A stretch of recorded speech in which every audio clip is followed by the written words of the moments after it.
네, 여러분 안녕하십니까? 서울특별시 선거방송 토론위원회가 주관하는 내가 미래의 국회의원이다. 대학생 대상 가상 후보자 토론회 진행을 맡은 아나운서 김정진입니다. 반갑습니다.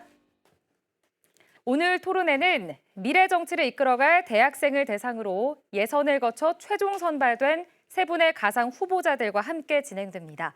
실제 국회의원 선거 후보자 토론회 진행 방식에서 형식 등 일부 변형되었음을 사전에 알려드립니다. 자, 그럼 본격적인 토론에 앞서 토론 진행 순서와 진행 규칙에 대해 설명해 드리겠습니다.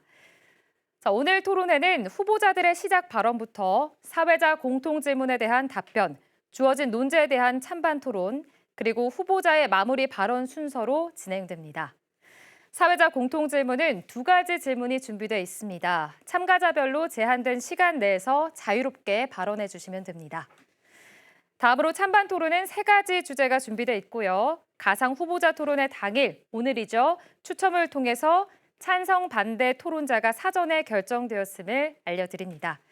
자, 그리고 토론 시 자료 참고는 가능하지만요. 자료를 보고 읽는 수준으로 토론을 하는 경우에는 감점 요인이 될 수 있다는 점 꼭 유의해 주시기 바랍니다.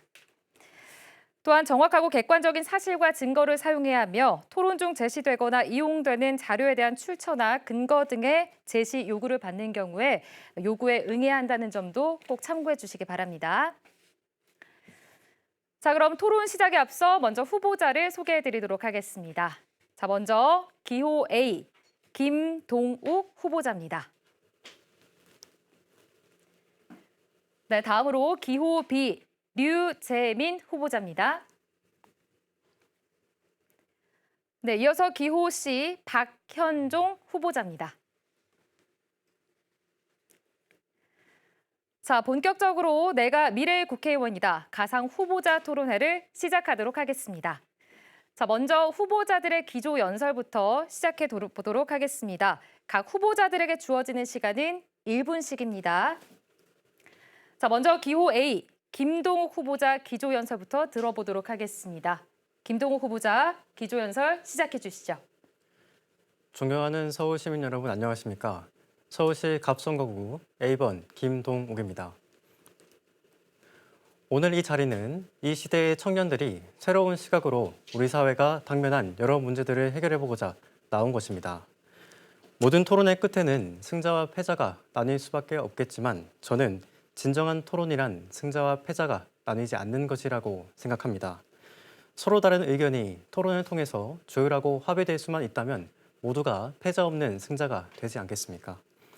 저는 그것이야말로 지금의 시대가 요구하는 새로운 시대 정신이라고 생각합니다.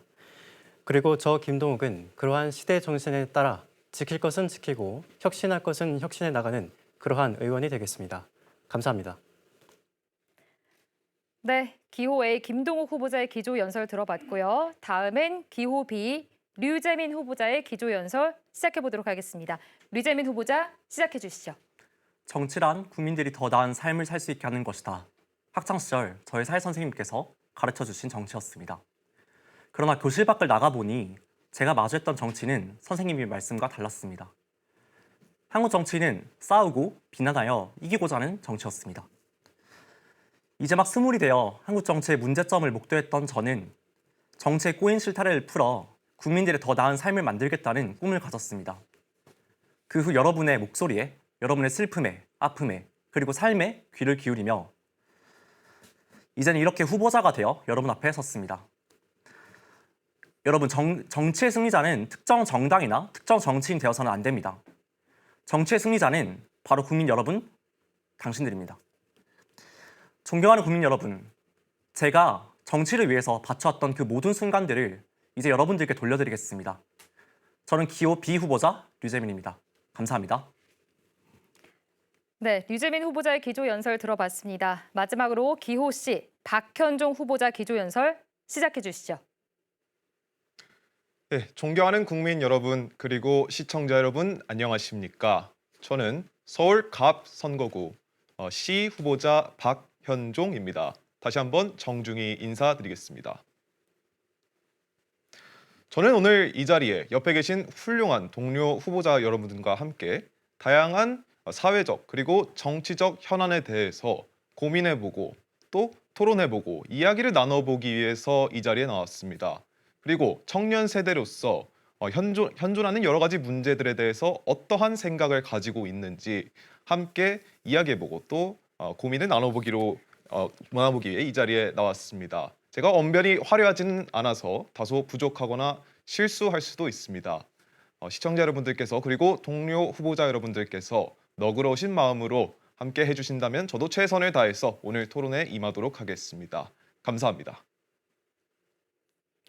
네, 새 후보자들의 기조 연설 잘 들어봤습니다. 자, 이번엔 두 가지 공통 질문에 대한 각 후보자의 답변을 들어보는 시간으로 이어가도록 하겠습니다. 자, 질문에 대한 답변 시간은 각각 2분 30초씩 주어집니다. 제한된 시간 내에서 자유롭게 발언해 주시면 됩니다. 자, 첫 번째 공통 질문 바로 드리겠습니다. 기성세대와 2030 세대와의 사회 갈등 해소 방안에 대한 질문입니다. 질문 드리겠습니다. 얼마 전 심심한 사과가 실시간 검색어에 올라 청년 세대 문해력 문제가 논란이 됐었는데요. 한편 노년층에서는 키오스크 사용의 어려움 등 디지털 격차 문제가 또 다른 사회 이슈로 부각됐습니다. 최근 불거지는 이러한 이슈들과 관련해서 각 후보자께서는 세대 간 사회 문화적 여건에 따른 격차를 해소할 수 있는 방안이 있다면 말씀해 주시기 바랍니다. 자, 그럼 이어서 기호 B 류재민 후보자의 답변부터 들어보도록 하겠습니다. 주어진 발언 시간은 2분 30초입니다. 기호 B 류재민 후보자 답변 시작해 주시죠. 네, 저는 크게 두 가지에 대해서 말씀을 드리고 싶습니다. 하나는 세대 갈등 내지는 세대 문제를 대하는 우리 정치권의 태도에 관한 부분이고요. 하나는 구체적으로 그 세대 간의 격차를 어떻게 해소할 수 있을까 그 방안에 대한 부분입니다. 여러분, 올바른 정치나 함은 문제가 생겼을 때 그것을 해결하는 데 집중하는 정치입니다. 그렇지만 현재 우리나라는 어떻습니까? 문제가 발생하면 문제 해결에 집중하기보다는 그 문제 자체에 주목하고 있습니다. 가령 청년 세대의 문해력 문제가 발생했을 때 어떻게 이것을 해결할 수 있을까의 논의에 초점이 모여지기보다는 어떻게 이것을 모를 수 있나라는 청년 세대에 대한 비난으로 이어졌거든요. 그렇게 우선적으로 저는 한국 정치가 문제 해결에 우리의 지혜를 모을 필요가 있다고 생각을 합니다. 가령 앞서 말씀드렸던 청년 세대의 문해력이 문제가 되었을 때 어떻게 이것을 모를 수 있지가 아니라 공교육에서 과연 문해력을 증진할 수 있는 구체적인 방안이 무엇이 있을까 이런 생산적인 담론이 필요한 것입니다. 또한 키오스크와 같은 경우에도 당장 키오스크를 직관적이고 쉽게 만들자부터 시작해서 노년층을 비롯한 디지털 소외계층에게 그들의 배움터를 확대하고 디지털과 관련된 역량의 기회를 제공해 줄 수 있는 그런 것들을 강화하는 방안, 나아가서 국회에서는 현재 디지털 포용법이 국회에서 계류 중인데 그것을 얼른 통과시키자 하는 등의 문제 해결에 정치권의 지혜를 모아야 한다는 것입니다. 어쩌면 너무나 당연한 얘기지만 우리 정치권이 이 당연한 것을 아직 해결하지 못하고 있다는 생각이 듭니다. 세대 간 격차를 해소할 수 있는 구체적인 방안에 대해서는 저는 다양한 나이대의 국민들로 구성된 정책 사람 평가단을 만들겠습니다. 우리가 앱을 하나 출시할 때도 사전 이용자들의 평가를 거쳐서 부족한 점을 보완하고 출시하지 않습니까? 저는 정치도 마찬가지여야 한다고 생각합니다. 우리는 그동안 세대 간 격차를 해소하기 위해서 국민 여러분들의 그리고 세대 내 목소리를 듣는 것에 소홀히 했습니다. 그렇기 때문에 저는 새로운 정책이나 제도를 만들어 시행하기 전에 다양한 나이대로 구성된 정책 사람 평가단이 그것을 체험하게, 경험하게 하고 이후에 불편한 점은 없는지, 개선되었으면 하는 점은 없는지 그들의 목소리를 들어보는 시간을 갖고자 합니다. 이러한 과정을 통해서 불편사항을 수정해서 정책과 제도를 시행한다면 저는 세대 간 격차를 충분히 해소할 수 있을 것이라고 생각합니다. 경청해 주셔서 감사합니다. 네, 기호 B 류재민 후보자의 답변 들어봤습니다. 자, 다음은 기호 C 박현종 후보자의 답변 들어보도록 하겠습니다. 박현종 후보자 시작해 주시죠. 네, 저는 이런 기성세대와 2030 세대 간의 갈등 문제가 단순히 오늘날에만 국한되어 있는 굉장히 특수한 문제라고 생각하지는 않습니다. 10년 전에도 이런 세대 갈등은 존재했고요. 20년 전에도 존재했고요. 다양한 사료들에도 등장하지만 수백 년 전에도 이런 기성세대와의 세대 갈등은 분명히 존재했습니다. 이처럼 세대 간의 갈등은 인류사와 더불어 굉장히 오래된 현상이라고 생각할 수 있습니다. 어쩌면 굉장히 당연한 것이지요. 왜냐하면 자라온 환경, 배웠던 것, 그리고 경험했던 것, 그리고 중요하게 생각하는 사건들이 모두 다르기 때문이지요.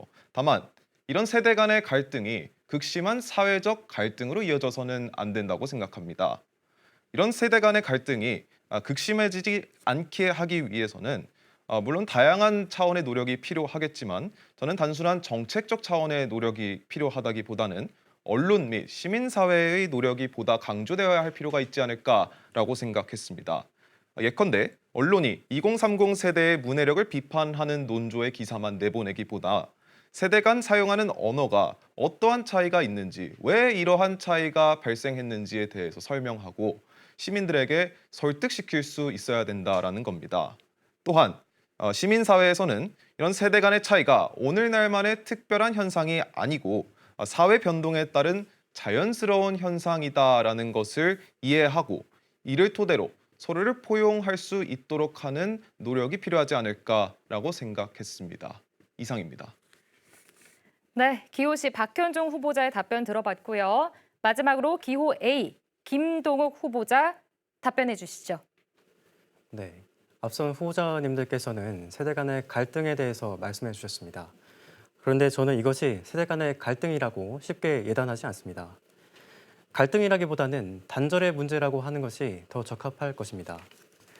따라서 청년 세대에서 나타나고 있는 문해력 논란이나 최근에 어르신들 사이에서 증가하고 있는 디지털 문맹률과 같은 문제도 이러한 세대 간의 단절에서 비롯한 일종의 양극화 현상이라고 생각합니다. 실제로 청년들과 어르신들이 일상생활의 공간에서 마주칠 수 있는 기회는 상당히 없습니다.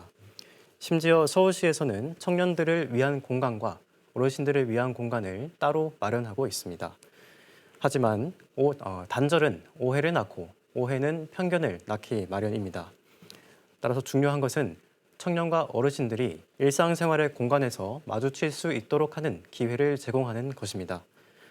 실제로 저는 해당 주제로 작년 한국정치학회에서 주관했던 조례경진대회에서 최우수상을 받기도 했습니다. 세대 간의 단절을 해결할 수 있는 바로 적임자가 바로 저라는 말씀을 감히 드립니다. 앞으로는 서울시가 청년들을 위한 공간을 따로 마련하고 어르신을 위한 공간을 따로 마련하는 것이 아니라 서로가 함께 공존할 수 있는 공간을 마련해 나가야 합니다. 따라서 저는 청년과 어르신들이 함께 교류하고 협력할 수 있는 공존문화센터의 건립을 추진하겠습니다. 그리고 해당 센터에서 평생 교육 프로그램과 어르신과 청년들이 함께 팀을 이루어서 활동할 수 있는 프로젝트도 실시하겠습니다. 존경하는 시민 여러분, 백지장도 맞들면 낫다라는 말이 있습니다. 한 손으로 박수를 칠 수는 없지 않겠습니까? 우리 사회가 당면한 여러 문제들을 해결하기 위해서는 모든 시민들의 힘을 모아야 할 때입니다. 세대 간의 단절을 해결할 수 있는 전문가인 제가 앞으로도 시민들을 이어주는 징검다리와 같은 역할을 하는 그러한 사람이 되겠습니다. 감사합니다. 네, 첫 번째 공통질문에 대한 후보자 세 분의 답변 모두 들어봤습니다. 자, 이어서 두 번째 공통질문 드리겠습니다. 두 번째 질문은 2030 세대 결혼 기피 현상에 대한 원인과 대책에 대한 질문입니다. 질문하겠습니다. 최근 우리 사회에서는 단순한 결혼 기피 현상을 넘어 비혼주의를 선언하는 청년들이 급격히 증가하고 있습니다. 통계청이 발표한 2022년 혼인 통계에 따르면 지난해 혼인 건수는 19만 건으로 나타났습니다. 이는 1970년 관련 통계를 조사한 이래 역대 최저치입니다. 이로 인해 출산율도 2022년 기준 0.8명으로 현저히 떨어졌습니다. 자, 후보자들께서 생각하시기에 결혼 기피 현상의 주요 원인은 무엇이며 그에 대한 대책이 있다면 말씀해 주시기 바랍니다. 자, 이번엔 기호시 박현종 후보자부터 답변을 들어보도록 하겠습니다. 박현종 후보자 시작해 주시죠. 저는 이런 2030 세대의 결혼 기피 현상이 단순한 특정한 요인, 어떠한 특별한 원인 때문에 발생했다라기보다는 다양한 사회적, 문화적, 정책적, 경제적 문제들이 복합적으로 얽혀서 발생한 굉장히 복잡한 현상이라고 생각합니다. 그렇기 때문에 단순히 어떠한 것이 특정한 원인이다라고 말하기는 어렵지만 굳이 꼽자면은 크게 두 가지 정도의 큰 원인이 존재하지 않을까라 생각합니다. 하나는 주택 문제입니다. 다들 아시겠지만 근래 주택 가격이 지나치게 상승하면서 신혼부부가 사실상 가정을 꾸릴 수 있을 만한 주택을 구하기가 굉장히 어려운 현실입니다. 또 하나는 결혼 생활에 수반되는 출산, 육아, 교육 관련 제도에도 문제가 있다라는 것입니다. 좀 더 자세히 말씀드리자면요. 육아 관련해서는 맞벌이 가정 부모가 아이들을 맡길 수 있는 아동 양육 시설이 굉장히 부족하다라는 겁니다. 2022년 기준 보건복지부 자료에 따르면 공공 보육률은 36%, 국공립 어린이집 이용률은 25%에 불과하다고 합니다. 아이들을 맡길 수 있는 시설이 없다면 어떻게 아이를 낳을 수 있겠습니까? 또 교육 관련해서는 어떻습니까? 2022년 초중고 사교육 비리를 조사한 통계청 발표에 따르면 참여학생 기준으로 초등학생은 월 평균 43만 7천 원, 중등학생은 57만 5천 원, 고등학생은 69만 7천 원의 사교육비가 발생한다라고 평균적으로 발생한다라고 발표한 바 있습니다. 이렇게 사교육비가 과다하게 지출되는 현실에서 아이들을 낳기가 참 어려운 현실인 것 같습니다. 이에 대해서 단순히 문제를 해결하기 위해서 주택과 관련해서는 주택 공급을 확대하는 그런 단순한 해법이 아니라 보다 근본적으로 신혼부부의 주거권을 보장할 수 있는 금전적 혹은 비금전적인 지원이 필요하다라고 생각하고요. 또한 양육시설과 관련해서는 양적으로만 계속해서 양육시설을 늘리는 것이 아니라 보호자와 영유아를 모두 만족시킬 수 있는 양질의 시설들을 적극적으로 확충해 나갈 필요가 있다라고 생각합니다. 또 사교육에 의존하지 않아도 될 정도로 공교육의 역량을 강화해 나갈 수 있도록 장기적인 계획을 세우고 실천해 나갈 필요가 있다라고 생각합니다. 이상입니다. 네, 다음으로 기호 A 김동욱 후보자의 답변도 들어보도록 하겠습니다. 김동욱 후보자 답변 시작해 주시죠. 저는 오늘날의 청년들이 결혼을 마냥 기피하거나 포기하고 있다고 생각하지 않습니다. 지금의 청년들은 우리 사회가 규정하고 있는 결혼 시스템 자체를 거부하고 있는 것입니다. 따라서 우리 사회가 지금의 청년들이 원하는 방식으로 여건을 충분히 보장해준다면 우리 청년들은 좋은 사람 만나서 좋은 가정을 꾸려서 행복한 삶을 계속 이어나갈 수 있을 것입니다. 그렇다면 지금의 청년들이 무엇을 거부하고 무엇을 바라고 있는지 정확하게 알 필요가 있습니다. 지난 MBC에서 조사한 바에 따르면 청년들의 결혼에 대한 인식은 줄었지만 동거에 대한 인식이 늘었고 또 동거에서 결혼으로 이어지는 사례가 종종 발생한다는 점을 주목할 만했습니다. 마치 내 집 마련을 위해서 중간 단계인 전세를 거치는 것처럼 요즘의 청년들은 결혼을 하기 위해서 중간 단계인 동거를 거치고 있는 것입니다. 그렇다면 해답은 여기에 있습니다. 동거하는 이들에 대한 지원 제도를 늘려나가는 것입니다. 실제로 프랑스에서도 이른바 팍스라는 제도를 통해 동거하는 이들에 대한 지원을 하고 있습니다. 실제로 이러한 제도를 통해서 출생률에 대한 문제를 어느 정도 해결했다는 연구 결과도 있습니다. 나아가 청년들이 동거를 하면서 정부가 제공하고 있는 결혼 시에 정부가 제공하고 있는 정책들을 어느 정도 체감할 수 있게 해준다면 이것보다 더 좋은 결혼에 대한 홍보 효과가 또 어디 있겠습니까? 존경하는 시민 여러분, 저는 지난주에 동대문구에 거주하고 있는 한 은둔 청년을 만났습니다. 그 은둔 청년이 제게 했던 말은 당장 나조차도 있는데 어떻게 좋은 남편, 좋은 아내, 좋은 부모가 될 수 있겠냐고 제게 반문했습니다. 지금 이 시간에도 결혼은 고사하고 당장 나 하나라도 고사하기 위해 정말 애쓰고 있는 안타까운 청년들의 모습이 저는 제 눈에 훤하게 보입니다. 그러한 청년들에게 정치가 할 수 있는 일은 다양한 선택권을 열어주는 것이라고 생각합니다. 많은 부모님들께서도 그러셨던 것처럼 저 또한 우리 청년들이 행복한 삶을 살 수 있도록 최선을 다하겠습니다. 감사합니다. 네, 마지막으로 기호 B 류재민 후보자의 답변도 들어보도록 하겠습니다. 기호 B 류재민 후보자 답변 시작해 주시죠. 네, 결혼 기피는 결국 결혼을 하는 삶보다 결혼하지 않는 삶이 더 낫다고 판단했기 때문에 발생하는 현상입니다. 여기는 굉장히 복잡한 문제들이 얽혀 있는데요. 집값을 비롯한 경제적 문제부터 시작해서 육아휴직을 비롯한 사회적 문제, 그리고 개인적인 인식적인 문제들도 있습니다. 저는 정치권이 이 문제 하나하나를 해결하기 위해서 노력해야 한다고 생각합니다. 가령 집값에 대한 부담이 청년들이 결혼을 망설이게 한다면 공공주택 보급을 확대하고 신혼부부의 주택 청약을 늘리는 등의 지원이 필요합니다. 또 육아휴직 제도가 우리 청년들에게 실질적인 도움이 될 수 있도록 그것을 남녀 할 것 없이 자유롭게 사용할 수 있는 환경, 그리고 육아수당을 확대하는 등의 개선도 필요합니다. 저 또한 국회에서 결혼과 육아에 대한 국민들의 부담을 최소화하기 위해서 정책을 만들고 또 기존의 정책을 보완하는 등의 최선의 노력을 하겠습니다. 다만 질문드리고 싶은 게 한 개 있는데요. 제가 앞서 말씀드린 여러 지원들 혹시 그동안 단 한 번도 시행되지 않았던 정책인가요? 그렇지 않습니다. 기존에 다 시행되고 있는 것입니다.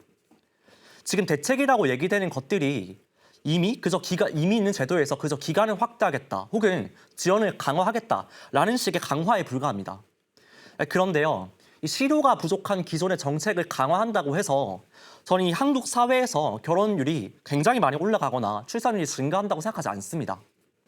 물론 이런 제도적인 차원에서 우리 정치권이 머리를 맞대고 고민해 보아야 하는 것은 맞습니다. 그렇지만 저는 우리 사회가 이 의식적인 차원을 소홀히 하고 있는 것은 아닌가 의문이 듭니다. 결국 결혼에 대한 결심은 이 개인들의 의식에서 나오는 것이거든요. 그런데 지금 우리 사회는 마치 결혼을 하면 큰일 나는 듯한 분위기가 형성이 되어 있습니다. 당장 미디어만 보더라도 결혼은 지옥이야, 혼자 사는 게 나아, 애 낳으면 큰일이다 이런 식의 이야기만 있거든요. 글쎄요, 저는 결혼이 꼭 나쁜 점만 있다고 생각하지 않습니다.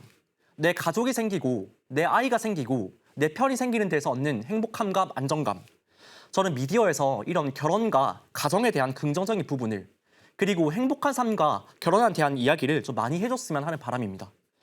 저희 정치권에서도 국민 여러분이 결혼을 하는 데 있어 그리고 육아를 하는 데 있어 많은 도움을 드리고자 부단히 노력할 테니 결혼과 육아에 대한 긍정적인 인식, 형성도 함께 병행되길 바랍니다. 감사합니다.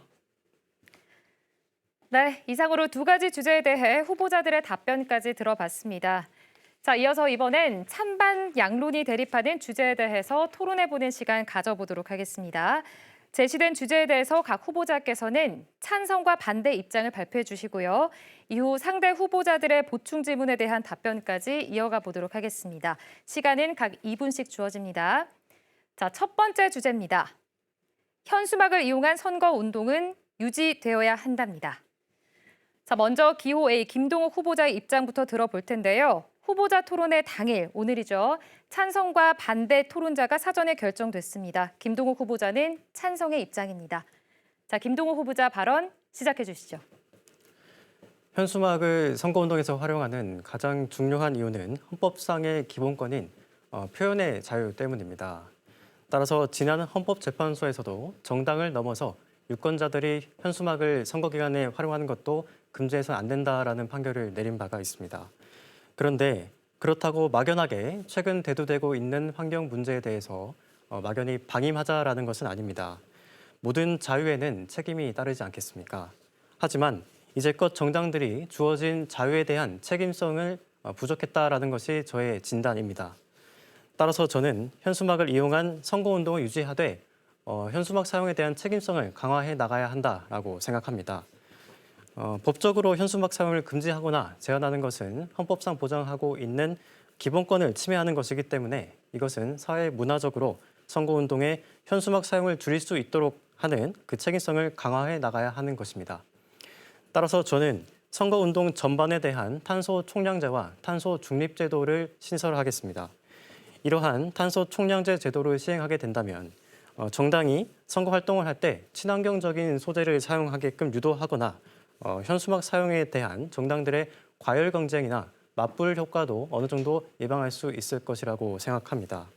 따라서 저는 정당의 표현의 자유는 최대한으로 보장하되 그 자유에 대한 책임성을 강화하기 위한 수단으로 탄소 총량제와 탄소 중립제도를 신설해서 그 부여된 자유에 대한 책임성을 강화시켜서 정당들이 앞으로 선거 과정에서는 보다 친환경적으로 임할 수 있도록 하겠습니다. 이상입니다. 네, 찬성 입장인 기호 A 김동욱 후보자의 주장 들어봤습니다.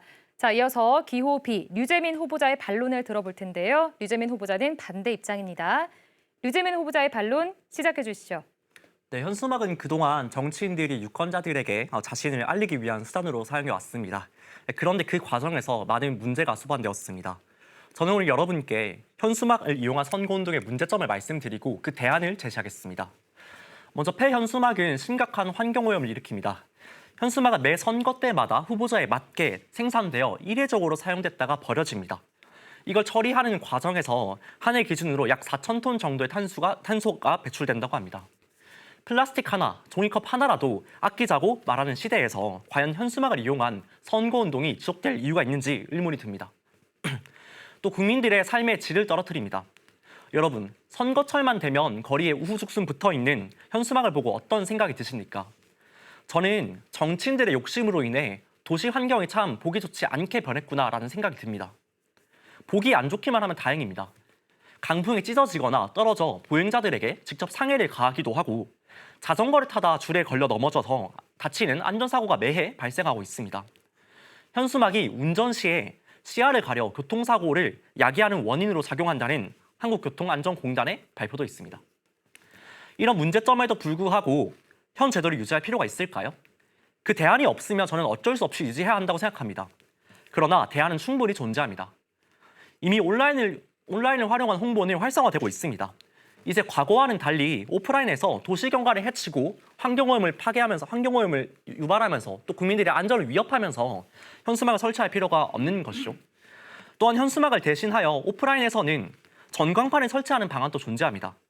전광판을 하나 설치하고 시간에 따라 각 후보자의 메시지를 전달하는 방식으로 운영이 되면 현수막의 역할을 충분히 대체할 수 있겠죠.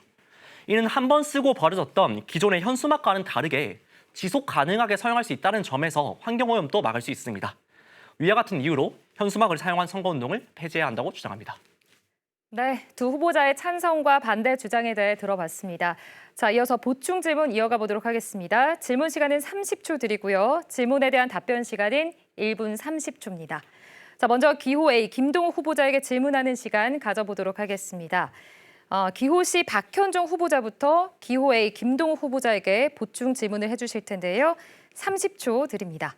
박현종 후보자 보충 질문 시작해 주시죠.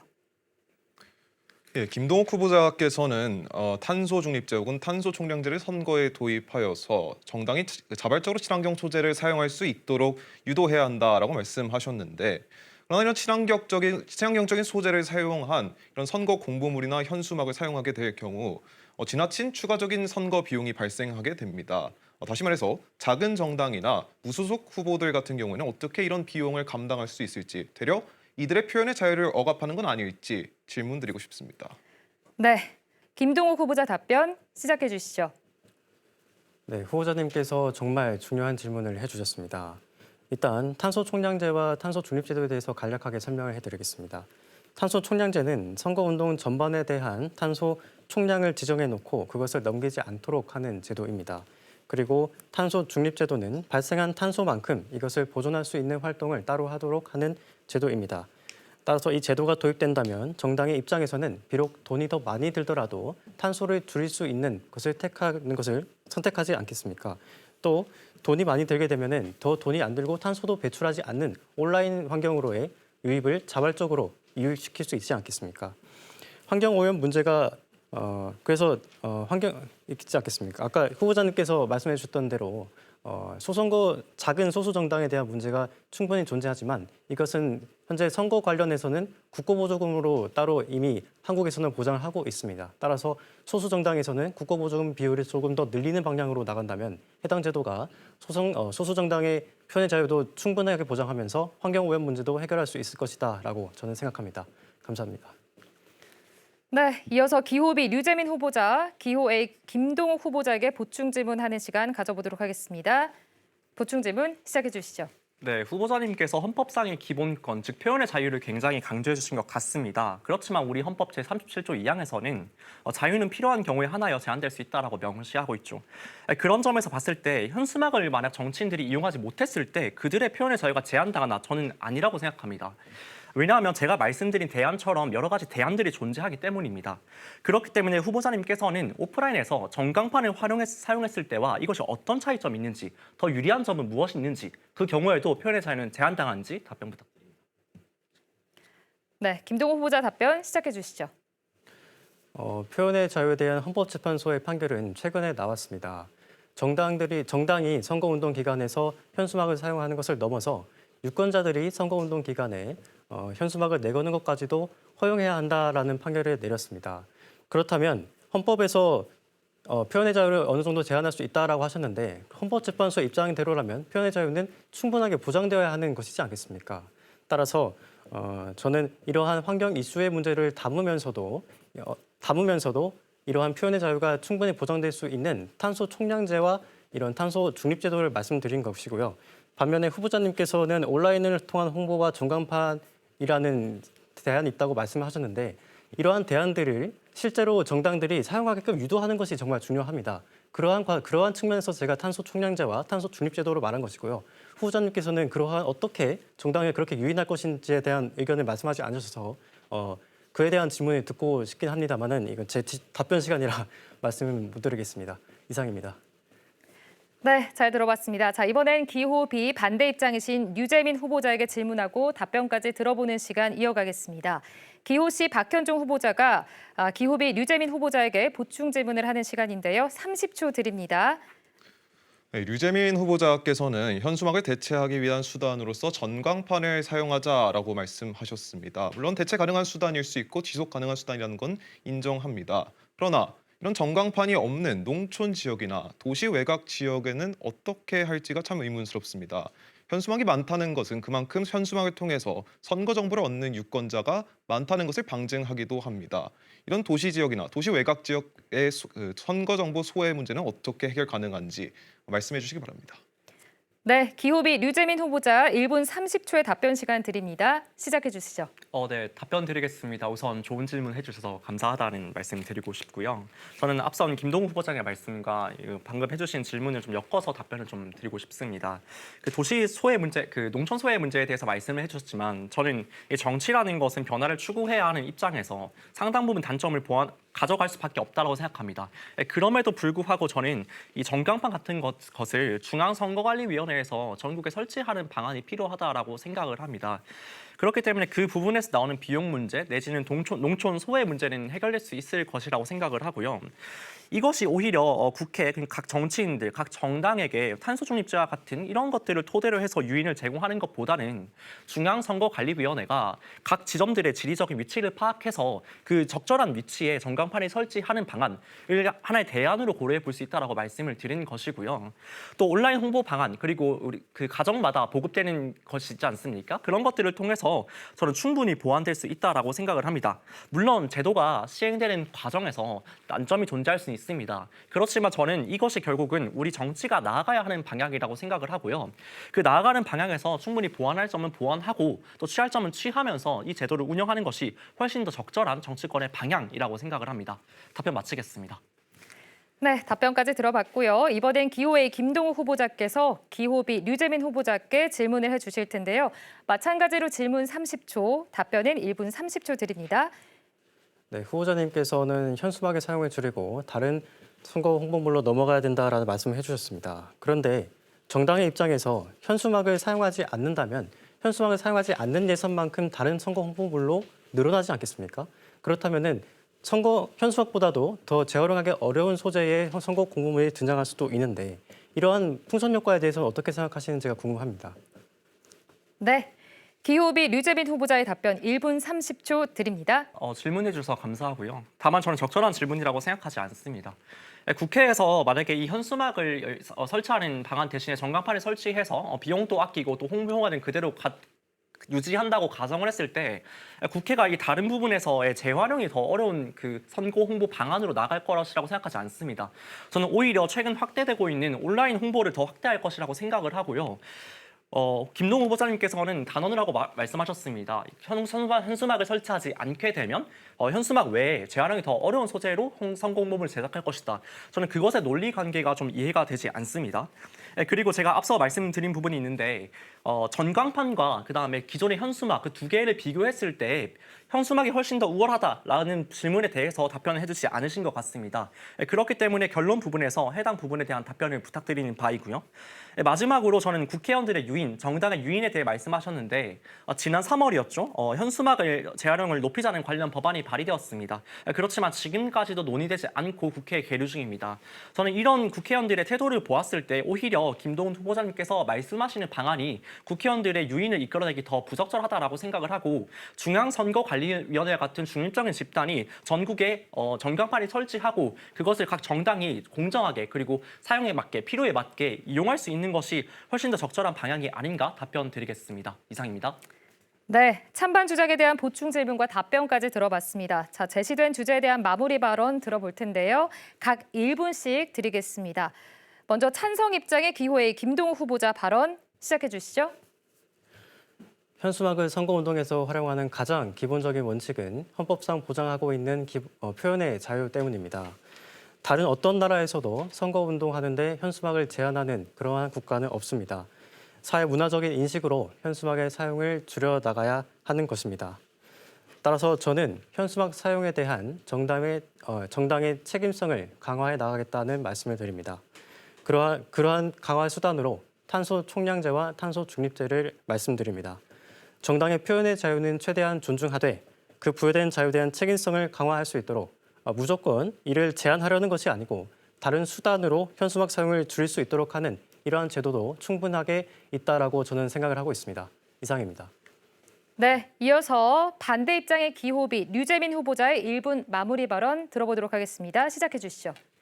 네, 말씀드리겠습니다. 표현의 자유는 대안이 존재하지 않을 때 그것을 폐지했을 때 문제가 되는 것입니다. 저는 앞선 발언 등을 통해서 현재 홍보 현수막을 이용한 선거운동을 충분히 대체할 수 있는 다른 대안들이 존재하기 때문에 표현의 자유는 전혀 침해되지 않는다고 말씀드리고 싶습니다. 기후위기 시대입니다. 각 유권자, 정치인들은 나서서 기후위기 이것을 해결해보자, 대우해보자라는 말을 합니다. 그렇지만 환경 보호를 외치면서 정작 플라스틱으로 만든 현수막을 몇만 장씩 찍어내는 이런 모순적인 사태를 어떻게 해결할 수 있을까요?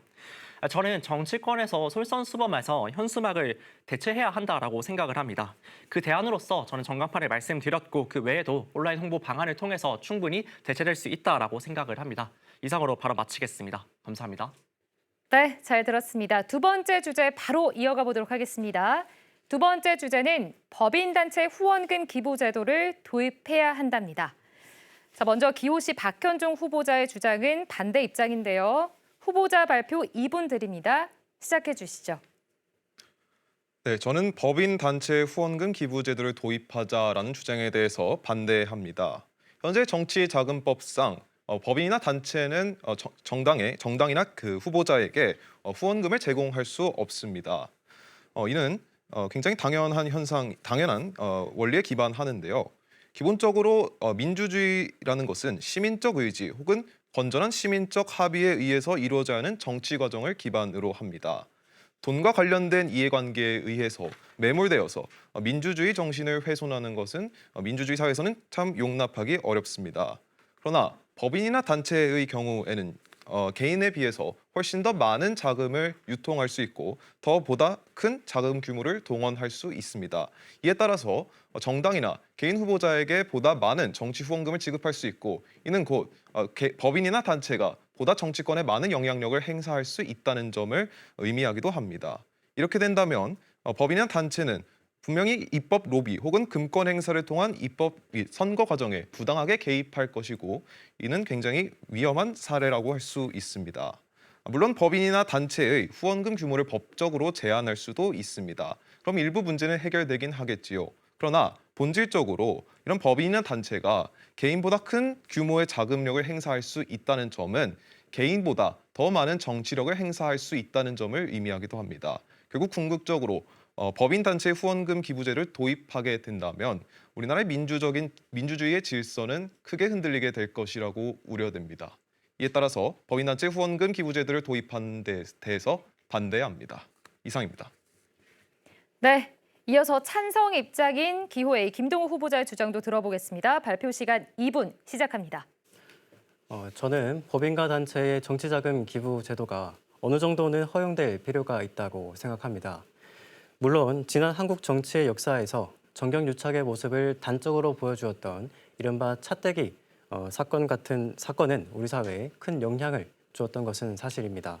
하지만 그렇다고 어떠한 제도에 문제가 발생했다고 이를 전면적으로 금지시키고 통제시키는 이른바 군대식 처리는 정말 무책임하고 합리적이지도 않습니다.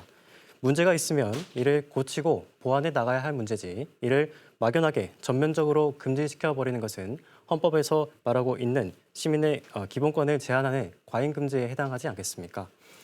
따라서 저는 정경유착의 가능성이 크다라고 할 수 있는 기업은 제외하더라도 비영리 법인이나 단체의 경우에는 정치자금의 기부를 허용하도록 하는 제한적 허용을 해야 한다라고 생각합니다. 현행 제도가 지닌 문제점은 고치면서도 제도가 지니고 있는 이점은 속속히 챙겨나갈 수 있을 것입니다. 법인과 단체의 정치금 기부 제도는 대의민주주의를 채택하고 있는 대한민국에서 우리나라 시민들이 자신의 의사를 가장 효율적으로 표출할 수 있는 정말 좋은 제도라고 저는 생각합니다. 이상입니다. 네, 두 후보자의 찬성 반대 주장에 대해 들어봤고요. 보충 질문 이어가 보도록 하겠습니다. 마찬가지로 질문 시간은 30초 드리고요. 질문에 대한 답변 시간은 1분 30초가 주어집니다. 자, 먼저 기호 씨 박현종 후보자에게 질문하는 시간 갖도록 하겠습니다. 기호비 류재민 후보자부터 기호 씨 박현종 후보자에게 보충 질문 해주시겠습니다. 30초 시작합니다. 네, 후보자님 말씀 우선 잘 들었습니다. 그런데 이제 정치, 즉 선거운동의 자유를 보장하기 위해서 선거 자금이라고 불리는 돈이 필요한 것은 자명한 사실입니다. 그리고 정치 자금으로 현재 우리나라에서 사용될 수 있는 것은 후원금과 기탁금, 그리고 후보자 개인의 자금, 그리고 정당의 보조금이 있습니다. 저는 이런 입장에서 소수 정당이 정치 자금을 원활히 사용하게 하기 위해서는 그 법인과 기업의 후원을 받을 필요가 있다고 생각하는데요. 이런 소수 정당의 관점에서 해당 논제에 대해서 입장 설명해 주시면 감사하겠습니다. 네, 반대 입장이신 기호 씨 박현종 후보자의 답변 1분 30초 시작해 주시죠. 네, 우선은 질문해 주셔서 대단히 감사합니다. 네, 후보자님께서 질문하셨던 것 관련해서 그러니까 법인이나 단체가 이런 후원금을 제공할 수 있도록 제도를 개선한다면 어떻게 소수 정당만이 이점을 가져갈 수 있는지에 대해서 충분히 납득하기가 어려운 것 같습니다. 이런 법인이나 단체가 후원금을 제공하게 된다면 그러니까 아주 큰 다수의 정당도 마찬가지로 후원금을 받게 될 것이고 소수 정당도 똑같이 후원금을 받게 될 것입니다. 결국 이들 간의 상대적인 후원금, 정치 자금 규모, 자금의 차이에서는 크게 차이가 없다라고 생각을 하는데 어떻게 소수 정당에게만 유불리가 적용이 되는지에 대해서 납득하기가 어렵다라는 점을 말씀드리고 싶습니다. 이상입니다. 네, 답변 들어봤고요. 이어서 기호 A 김동우 후보자, 기호 C 박현종 후보자에게 보충 질문 해주시겠습니다. 30초 드립니다. 시작해 주시죠. 민주주의와 자본주의가 결합된 대한민국 사회에서 시민들이 자유롭게 결사해서 결사해서 큰 자본력으로 정치적인 영향력을 행사하고 싶은 것은 자연스러운 이치입니다. 그런데 이러한 자연스러운 현상을 현재 정치자금법 때문에 금지하고 있어서 순수한 목적으로 기부하려고 하는 이들조차 불법으로 잡혀가고 있는 상황이 벌어지고 있는데 이 부분에 대해서 어떻게 생각하시는지 궁금합니다. 네, 기호 C 박현종 후보자 답변 시작해 주시죠. 네, 앞서 말씀하신 후보자님께서 앞서 말씀하셨듯이 자본력을 행사해서 시민들이 자유롭게 정치적 의사를 표출한다. 이건 자연스러운 것이다라고 말씀하셨는데 이 부분은 참 납득하기 어려운 것 같습니다. 어떻게 자본력을 행사해서 정치권에 개입하는 것이 민주적이라고 할 수 있겠습니까? 민주주의라는 것은 기본적으로 어떠한 시민이든 동일하게 자신의 권리를 행사할 수 있는 것 아니겠습니까? 돈이 더 많다고 해서 더 많은 권력을, 더 많은 정치력을 행사할 수 있는 것이 과연 민주적이고 정당한 것이라고 할 수 있겠습니까? 저는 그렇기 때문에 다시 한번 법인단체 후원금 기부제도를 도입하는 데에 대해서 반대한다라고 말씀드리겠습니다. 네, 잘 들었습니다. 자, 이번엔 기호 A 찬성 입장이죠. 김동우 후보자에게 질문하고 답변까지 들어보는 시간 이어가겠습니다. 먼저 기호 B 류재민 후보자, 기호 A 김동우 후보자에게 보충 질문 해주시겠습니다. 30초 드립니다. 네, 저는 후보자의 말씀이 국민 여러분들께 대단히 많은 실망을 안겨줄 수 있는 말이라고 생각합니다. 왜냐하면 결국 개인과 법인 단체의 자금의 차이로 인해서 일반 시민이 정치에 가지는 영향력이 저는 약화될 수 있다고 생각을 하거든요. 이 부분에 대한 대안이 있으신지 여쭙고 싶고요. 또 이렇게 될 경우에는 정치가 국민을 위한 정치를 하는 것이 아니라 소수의 대기업을 위한 정치로 바뀔 수 있는 우려가 존재합니다. 즉 자금이 지나치게 정치를 잠식하여 자본력에 휘둘리는 정치가 이루어질 수 있거든요. 이 부분에 대해서 대안을 가지고 계시다면 답변해 주십시오. 네, 김동우 후보자 1분 30초의 답변 시간 드립니다. 시작해 주세요. 네, 이번에도 정말 예리한 질문을 해주셨습니다. 그런데 대기업의 자본력에 대해서 말씀해 주셨는데 저는 대기업에 대해서 허용하지 않겠다라는 입장 갖고 있습니다. 말씀드렸다시피 저는 비영리법인과 단체의 경우에만 하는 제한적 허용에 대해서 말씀을 드린 것입니다. 기업의 경우에서는 지난 차태기 사건과 같은 현상도 나왔듯이 우리 사회에서는 아직까지 용인될 수 없을 것이라는 것이 저의 판단입니다. 그리고 또 일반 시민들의 영향력이 약화될 것이다라고 말씀해 주셨는데 저는 오히려 이렇게 법인과 단체가 이렇게 정치인에게 후원할 수 있는 제도를 도입함으로써 법인과 단체가 정당한테 줄을 서는 것이 아니라 이제 진정하게 시민단체가 시민들의 편을 들 것이라고 생각합니다. 법인단체 입장에서도 자신들이 구성원들을 더 많이 키우고 자금력을 확보하기 위해서는 다수의 시민들의 마음을 얻어야 되지 않겠습니까? 오히려 시민단체의 정상화를 위해서라면 법인단체의 정치자금 후원 제도를 허용해야 하는 것이다라고 저는 생각을 합니다. 답변이 되었는지 잘 모르겠습니다. 감사합니다. 네. 이번엔 반대 입장의 박현종 후보자께서 찬성 입장이신 김동우 후보자에게 질문해 주시겠습니다. 네, 김도욱 후보자께서는 법인단체 기부제도를 도입함으로써 어떠한 이점이 있는지가 말씀을 해주셨는데 근데 이 이점으로 말씀하신 것은 의사표출을 할 수 있는 수단으로 작용한다라는 점을 하나 말씀해 주셨습니다. 그런데 굳이 이런 정치 후원금을 통해서만 의사표출이 가능한 건지 여쭤보고 싶습니다. 우리는 집회와 시위를 통해서도 의사표출이 가능하고 개인 후원금, 이익단체 결성, 시민단체 결성을 통해 다양하게 할 방법이 있는데도 말입니다. 우선 법인과 단체의 정치자금 후원금 기부 제도 말고도 다른 방식으로 통한 표현의 자유를 할 수 있다라고 말씀해 주셨는데요. 민주사회에서 수단은 정말 다양해야 한다는 점에서 모두가 동의하실 겁니다. 어느 경제력에 대한 부분도 대한민국 사회에서 민주주의와 자본주의가 큰 축을 이루고 있는 상황에서 이 민주주의와 함께하는 자본주의에 대한 견제가 없다라는 것은 정말 어불성설이라고 생각합니다. 따라서 저는 이러한 민주주의가 어떠한 획일적인 방향이 아니고 다원적인 방향으로 수단을 확보해서 정치인들을 견제할 수 있고 정치인들의 책임성을 확보해 나갈 수 있다라는 점에서 법인과 단체의 정치 자금 기부를 허용한다라는 점을 말씀드립니다. 이상입니다. 네, 찬반 주장에 대한 보충 질문과 답변까지 들어봤습니다. 자, 주제에 대한 마무리 발언도 들어볼 텐데요. 각 1분씩 주어집니다. 먼저 반대 입장의 박현종 후보자 마무리 발언 1분 시작합니다. 네, 존경하는 국민 여러분, 우리나라는 민주주의 국가입니다. 민주주의라는 게 무엇입니까? 돈이 많은 사람이, 보다 권력을 많이 가진 사람이 우리나라의 모든 권한을 가지고 우리나라를 통치할 수 있다라는 의미입니까? 저는 아니라고 생각합니다. 시민이라면 누구나 동등하게 정치적 영향력을 행사할 수 있도록 해야 한다는 것이 민주주의의 근간이라고 생각합니다. 그러나 법인이나 단체가 후원금을 기부하게 된다면 일반 개인 시민보다 훨씬 더 많은 자금력을 동원해서 보다 많은 정치력을 행사하고 이는 곧 입법 로비나 입법 및 선거 과정에 대한 부당한 개입으로 이어질까 봐 참으로 우려스럽습니다. 저는 그렇기 때문에 법인단체 후원금 기부 제도를 도입하자라는 주장에 대해서 다시 한번 반대한다라는 말씀을 드리고 싶습니다. 이상입니다. 네, 이어서 찬성 입장의 김동우 후보자 마무리 발언 1분 시작해 보도록 하겠습니다. 시작해 주시죠. 민주주의와 자본주의가 결합된 사회를 살고 있는 대한민국에서 시민들이 자유롭게 모여서 자신의 자본력을 행사하고 싶은 것은 자연스러운 이치입니다.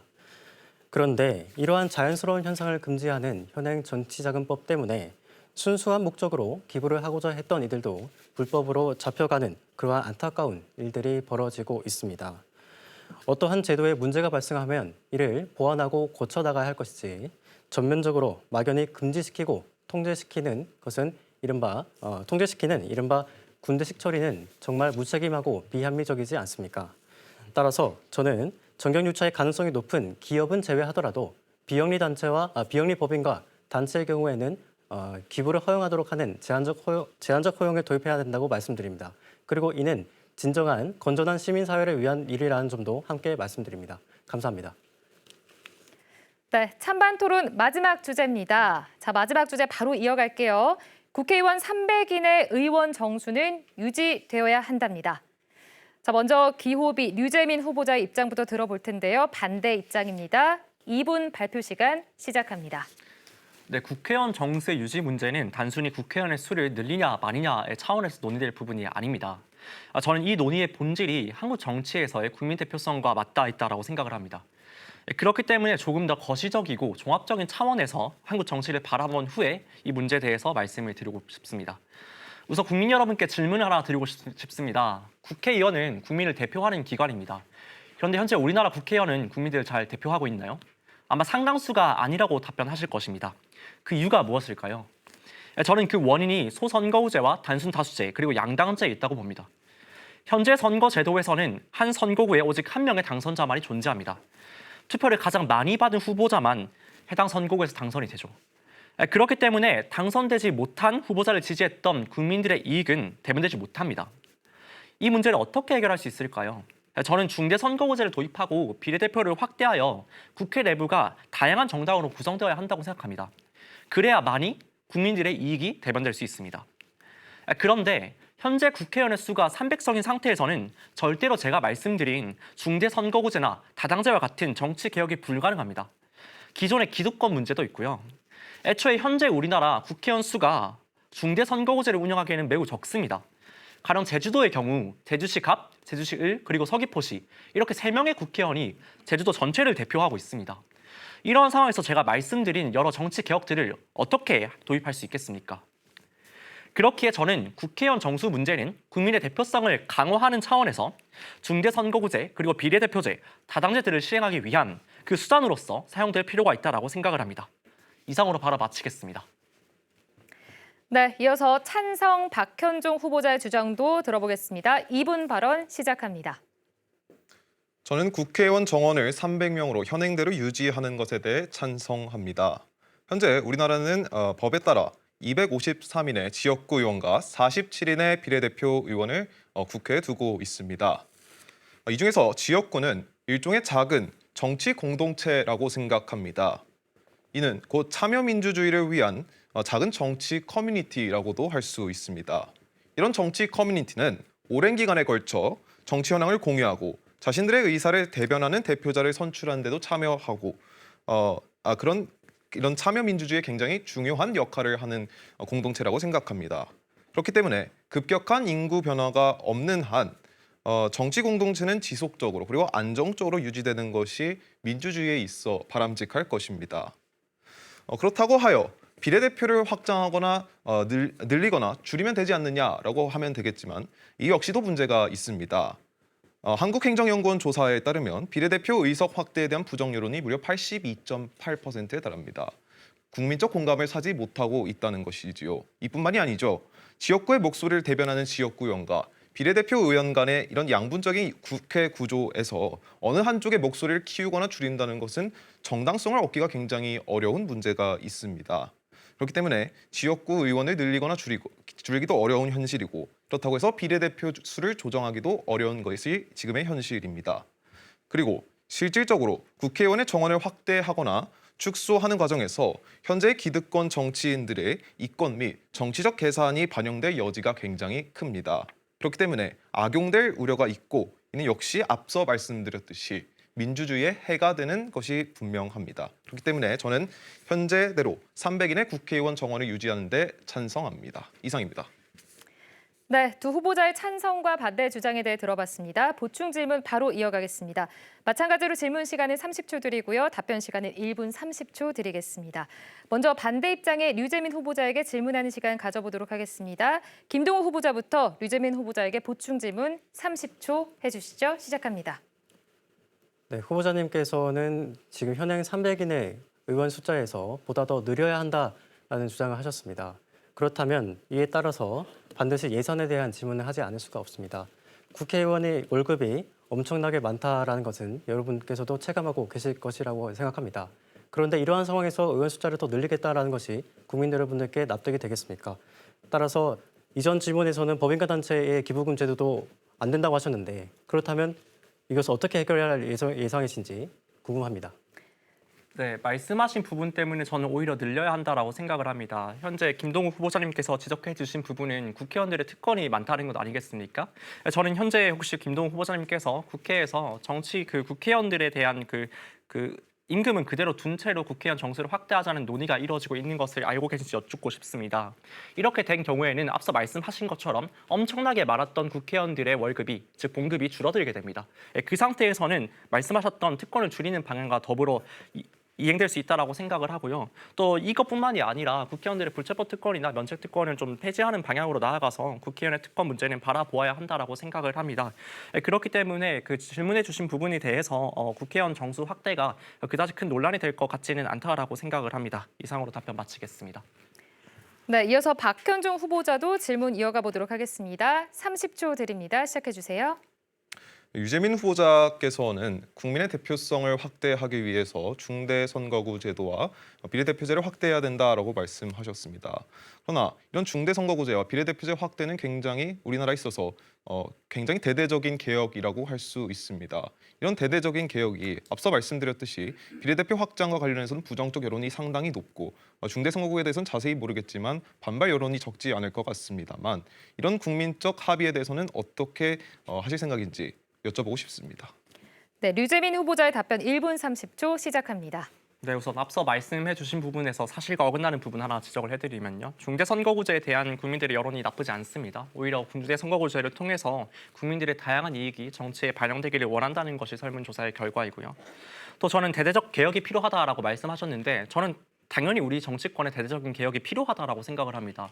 현재 상황을 유지하면서 어떻게 정치 개혁을 말할 수 있겠습니까? 저는 현재 소선거구제와 양당제로 비롯된 여러 가지 우리나라의 정치의 잘못된 연결고리를 국회의원 정수를 확대하여 비례대표를 늘리고 그리고 중대선거구제를 도입해서 해결할 수 있는 문제라고 생각을 합니다. 현재 상황에서 변하는 것이 어렵다는 이유만으로 변화를 포기하는 것이 우리나라 정치 개혁의 올바른 방향인지에 대해서 의문을 제기하고 싶고요. 그렇기 때문에 저는 국회의원 정수를 확대해서 김동우 후보자님께서 말씀하신 국회 특권도 축소하고 즉 동일한 입법권을 가진 n분의 1에서 n이 늘어나면 당연히 전체 특권은 낮아지는 것 아니겠습니까? 그리고 말씀하셨던 국민의 대표성 측면에서도 중대선거구제를 도입해서 우리 정치의 국민들이 51대 49의 싸움에서 49가 모든 것을 잃는 그런 정치가 아니라 51은 51대로 49는 49대로 국회 그리고 우리 정치의 그 의견이 이익이 반영될 수 있는 그런 구조를 만들어야 한다고 생각합니다. 그런 차원에서 국회의원의 302원의 의원 정수는 반드시 확대되어야 합니다. 바로 마치겠습니다. 네, 답변 잘 들어봤고요. 이번엔 찬성 입장의 박현종 후보자에게 질문하고 답변 들어보는 시간 이어가겠습니다. 먼저 김동우 후보자께서 질문해 주시겠습니다. 30초 드립니다. 오늘날 4차 산업 시대로 복잡한 사회는 복잡한 정치를 요구하고 있습니다. 그래서 일각에서는 의원들의 숫자에 대해서 숫자를 논하기보다는 이것을 다양화해야 한다라는 의견이 있습니다. 그렇다면은 후보자님께서는 현행 지역구 의원과 비례대표 의원의 수를 유지하자라고 주장하셨는데 그렇다면 그 비율은 어느 정도로 가져가는 것이 옳다고 생각하시는지 여쭤보고 싶습니다. 네, 박현종 후보자 답변 1분 30초 드립니다. 시작해 주시죠. 네, 앞서도 말씀드렸다시피 현행 그대로 지역구 의원 숫자와 비례대표 수를 유지하는 것이 바람직하다라고 생각합니다. 앞서도 말씀드렸다시피 지역구 의원이 가지는 지역구라는 의미는 정치 공동체로서 또 참여민주주의에서의 정치 커뮤니티로서 굉장히 중요한 역할을 한다라고 말씀드렸습니다. 그렇기 때문에 지역구가 현행대로 유지되고 안정적으로 지속될 수 있도록 이런 제도들을 보완하는 것이 급선무이지 이를 갑자기 변화시키고 선거 때마다 바꾸려고 하는 것은 굉장히 부당하다라고 말씀드리고 싶습니다. 비례대표도 마찬가지입니다. 이런 그 비례대표와 지역구 의원 간의 숫자 비율은 굉장히 오랫동안 유지되어 왔던 거고요. 그리고 이는 변경하기 위한 정당성 또한 부재한다고 생각합니다. 그러한 이유로 저는 현행 그대로 유지하는 것이 맞다라고 말씀드리고 싶습니다. 이상입니다. 네, 자 이번에 류재민 후보자께서 보충 질문해 주시겠습니다. 30초 드립니다. 시작해 주세요. 네, 후보자님께서는 그 지역구가 가지는 정치 공동체의 특성, 즉 커뮤니티로서의 작용한다라는 점을 굉장히 높게 살고 계시는 것 같은데요. 저는 그 커뮤니티가 한 명의 정치적 색채가 강한 대표자에 의해서만 운영이 된다면 우리 당선되지 못한 후보자를 지지한 우리 국민들의 이익은 어떻게 대변될 수 있는가라는 질문을 드린 것입니다. 그것이 소선거구제 문제의 본질이고요. 또 현행 그대로이면 우리 정치에 아무런 개혁이 없다라는 말씀을 드리는데 혹시 제도를 보완한다고 말씀하셨는데 그 부분에 대해서 구체적으로 어떤 보완이 있을 것인지에 대해서 답변해 주십시오. 네, 박현종 후보자 답변 1분 30초 드립니다. 시작해 주세요. 제가 정치 커뮤니티와 관련해서 이런 정치 공동체로서의 안정성을 계속해서 말씀드리는 것은 우리나라가 그동안 너무나 자주 이런 선거구에 대한 변화를 가져왔고 그렇기 때문에 이런 심층적인 정치 공동체 구성원들 간의 심층적인 토론, 심층적인 정치적인 논의가 부재할 수밖에 없다라고 생각을 합니다. 그렇기 때문에 이런 선거구가 인구 급감에 따른 지나친 자주 변동하는 것을 제도적으로 보완할 수 있다면 어떨까라고 말씀드린 것입니다. 예컨대 지금 현재 국회 입법만으로 선거구가 변동할 수 있는데 보다 명확한 기준을 국민들께 제시할 필요가 있습니다. 특별히 어떤 인구 구조 변화가 있으면 변동할 수 있다라는 식으로 약간의 보수적으로 선거구를 운영을 해야 되지 않을까라 생각합니다. 충분한 답변이 됐을지 모르겠습니다. 이상입니다.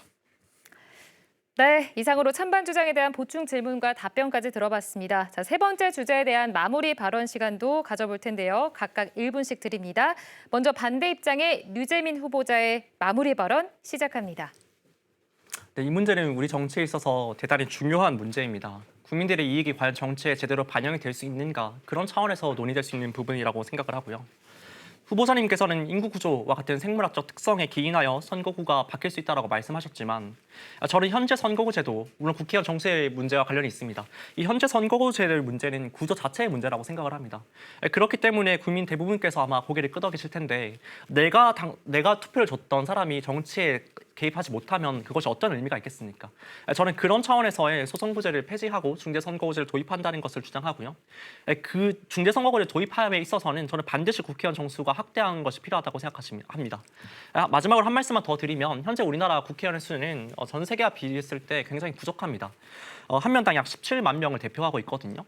저는 오히려 이런 국민들의 국회의원 수를 늘려가지고 국회의원 한 명이 담당하는 국민들이 적어질수록 그 국민들의 목소리를 더 잘 들을 수 있지 않을까 생각합니다. 바로 마치겠습니다. 네, 이어서 찬성 입장의 박현종 후보자 마무리 발언 시작해 주시죠. 국회의원의 정원과 관련해서는 대표성만이 문제가 되는 것은 아닙니다. 다양한 지역구 문제도 있고 또한 국민의 합의 이런 것도 다양하게 고려될 필요가 있는 것입니다. 단순히 국민의 대표성을 늘리기 위해서 선거제도를 대대적으로 개혁하자 국민들의 입장에서 납득하실 수 있을지 참으로 의심스럽습니다. 앞서도 말씀드렸듯이 지역구가 정치 공동체로서 가지는 의미는 굉장히 큽니다. 또 한 가지 제가 말씀드리는 것은 이런 지금 현재 국회의원의 정원을 확대하는 것에 대해서 얼마나 많은 국민들께서 공감해 주실지도 참으로 의심스럽습니다. 우리 국민들의 기본적으로 합의와 그리고 충분한 숙고가 있어야만 정치 선거구 개편이 가능하다라고 생각하고 굉장히 조심스럽고 보수적인 관점에서 접근해야 되는 문제라고 생각합니다. 이상으로 발언 마치도록 하겠습니다.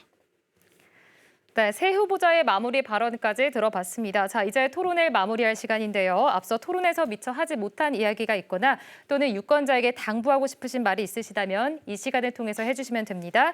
자, 마무리 발언 시간은 각각 1분 30초씩 드립니다. 자, 이번에 먼저 기호시 박현종 후보자부터 시작해 주실 텐데요. 마무리 발언 1분 30초 시작합니다. 존경하는 국민 여러분 그리고 시청자 여러분 안녕하십니까? 오늘 토론을 함께 했던 서울시 갑 선거구 시호자 박현종입니다. 오늘 토론 어떻게 들으셨나요? 우리 청년 세대 그리고 청년 후보자들과 함께 다양한 사회적 현안 그리고 정치적 현안에 대해서 함께 이야기를 나눠볼 수 있어서 대단히 영광스럽습니다.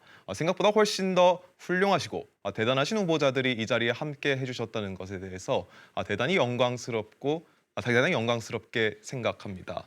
차후에도 이런 기회가 있다면 꼭 참가하고 싶다는 생각을 합니다.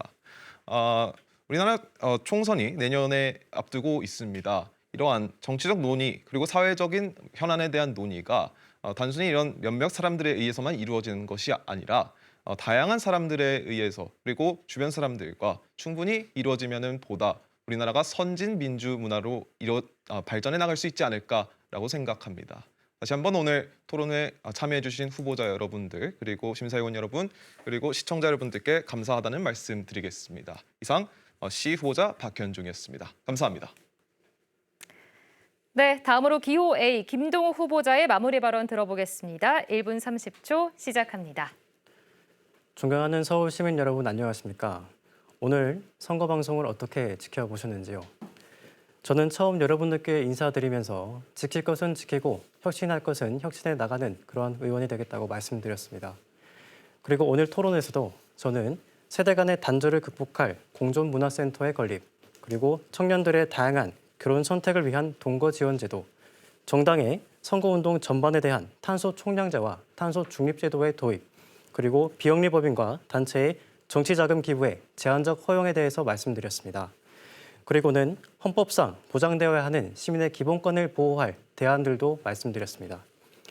존경하는 시민 여러분, 혁신만 있는 혁신은 많은 이들의 공감을 사기 어렵습니다. 또 혁신 없는 관성만으로는 우리 사회가 너무 빨리 변하고 있는 것만 같습니다.